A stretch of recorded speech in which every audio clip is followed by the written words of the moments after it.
কাঁদায় তো সেই মানুষটা যে একসময় বলতো হাসলে তোমায় দারুণ লাগে।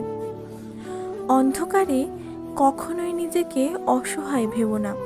মনে রেখো, রাত পেরোলেই কিন্তু সকালে সূর্য উদিত হয়। কিছু ভুল যেমন মানুষকে শিখতে সাহায্য করে, তেমনি কিছু আঘাত মানুষকে বদলাতে সাহায্য করে।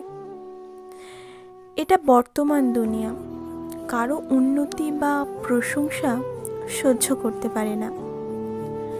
পার্থক্য শুধু এটাই যে বই থেকে শিখলে ঘুম আসে, আর জীবন থেকে শিখলে ঘুম উড়ে যায়। কারো সম্পর্কে কিছু বলার আগে সত্যিটা একবার জানার চেষ্টা করুন। অনুমান করে বলা কথা সবসময় সত্যি নাও হতে পারে। অপমান জিনিসটা পলিথিনের মতো, মাটির নিচে চাপা পড়ে যায় ঠিকই, কিন্তু পচে যায় না। বড্ড বেশি মন খারাপ হলে দুফোঁটা কেঁদে নিও, তবুও কখনো স্বার্থপরের কাছে নিজের মন খারাপের কষ্টের কথা বলো না। অধিকাংশ পুরুষ বাইরে কষ্ট পায় টাকার অভাবে, আর ঘরে কষ্ট পায় স্ত্রীর অভাবে। মুখের ভাষা খারাপ হলেই চরিত্র খারাপ হয় না। মিষ্টি কথার আড়ালে অনেকের খারাপ চরিত্র বোঝা যায় না। স্বামী যদি দায়িত্বশীল না হয় তাহলে নারীর অর্ধেক জীবন শেষ, আর স্ত্রী যদি টাকার লোভী হয় তো পুরুষের পুরো জীবনটাই শেষ। যেখানে স্বার্থ চলে আসে সেখানে সুখ পাখিও পালিয়ে যায়। অযোগ্য কাউকে কখনো টেনে উপরে তুলতে নেই, কারণ সেই একদিন আপনার যোগ্যতা নিয়েই প্রশ্ন তুলবে।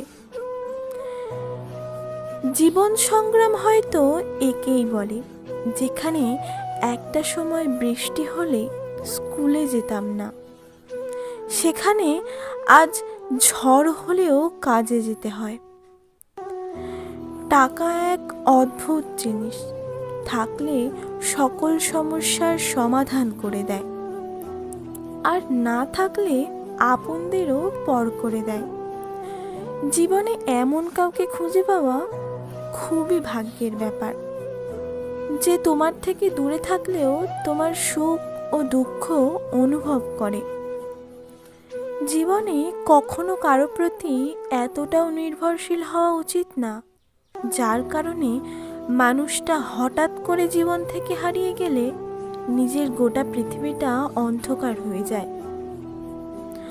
আবেগ তার কাছেই প্রকাশ করা যায় যে আবেগের মূল্য দেয়, যত্ন নেয়, কিন্তু যে আবেগের মূল্য দিতে জানে না তার কাছে আবেগ প্রকাশ করতে গেলে কষ্ট ছাড়া আর কিছুই পাওয়া যায় না। সুযোগ থাকার সত্ত্বেও যে অপমান করে না, তার মতন সুন্দর মানুষ আর নেই। সব কিছু ঠিক হয়ে যাবে এটা কেবলই সান্ত্বনামূলক বাক্য, আসলে একদিন সব ঠিক হয়ে যাবে, শুধু ভেঙে যায় মনটা। স্বার্থপর মানুষগুলো যুক্তি দেখানোর বেলায় বেশ পটু থাকে। আপনি যতই সত্যি কথা বলুন না কেন, তাদের যুক্তিতে আপনি নিজেই দোষী হয়ে যাবেন, আর তারা হবে নির্দোষ।